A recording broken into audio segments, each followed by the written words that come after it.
واش عمرك فكرت علاش انتاركتيكا هاد القاره الجليديه ممنوع تقريبا على الناس العاديين انهم يوصلوا ليها؟ واش غير حيت فيها البرد اولا كاينه شي حاجه ما باغينش العالم يعرفها؟ اليوم غادي ندخلوا في واحد من اخطر واغرب النظريات اللي دارت واحد الضجه كبيره في العالم، ما وراء الجدار الجليدي.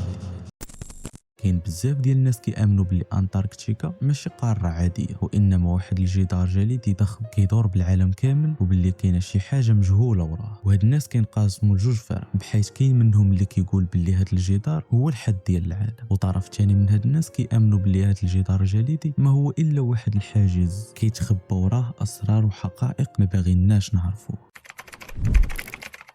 واش عارف باللي دخول انتاركتيكا ماشي سهل ونقدروا نقولوا شبه مستحيل؟ كاين اتفاق عالمي سميتو انتاركتيك تريتي اللي كيمنع بزاف ديال الانشطه في هذه المنطقه، ولكن السؤال المطروح دابا هو علاش دول العالم كاملين متفقين على نفس الحاجه وفي نفس الوقت متكتمين عليها؟ واش غير باش يحافظوا على الطبيعه اولا كاين شي سر كبير مخبيين؟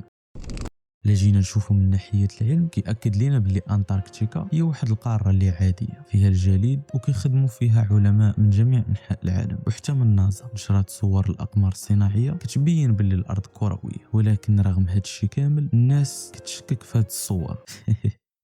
الصراحه انا واحد منهم. دابا بغيتك تجلس وتركز معايا مزيان. كاينين نظريات كيقولوا باللي وراء الجدار الجليدي كاين اراضي مازال ما تكتشفاتش، وحتى اكبر من العالم اللي كنعرفوه، وحضارات قديمه مخفيه، وحتى مخلوقات ماشي من هذا العالم. وكاين بزاف ديال القصص كيعاودوا على ناس حاولوا يقربوا وما رجعوش. واش هذا الشيء كامل صدفه؟ اما بالنسبه للرحلات الغامضه على مر التاريخ كانوا بزاف ديال الرحلات الاستكشافيه لهذه المنطقه. من الاشهر ديالها كاينه واحد الرحله اللي تسمات باوبيراسيون هيك جومب. هذه العمليه دارتها البحريه الامريكيه، وكان الهدف منها على حساب ما قالوا هو البحث العلمي. ولكن هذه المهمه اكتسبات واحد الصدى اللي كبير، خصوصا ملي خرجوا بعض الاطقم اللي كانوا في هذه السفينه وكيصرحوا بلي لقاو شي حوايج يعني ماشي طبيعيين وما كيدخلوش للعقل، وصعيب ان الواحد يتقبل. هذا الشيء اللي خلى المهمه تسالي بواحد السرعه، ورغم انهم حاولوا يتستروا عليها الا انها تشهرات. دابا السؤال الكبير كيبقى واش فعلا كاين شي حاجه ورا الجدار الجليدي ولا غير الخيال؟ وفي الحقيقه لا بغينا نكونوا حيادين حتى واحد ما عنده دليل قاطع، ولكن في نفس الوقت كاين بزاف ديال الحوايج اللي مازال ما مفهوماش.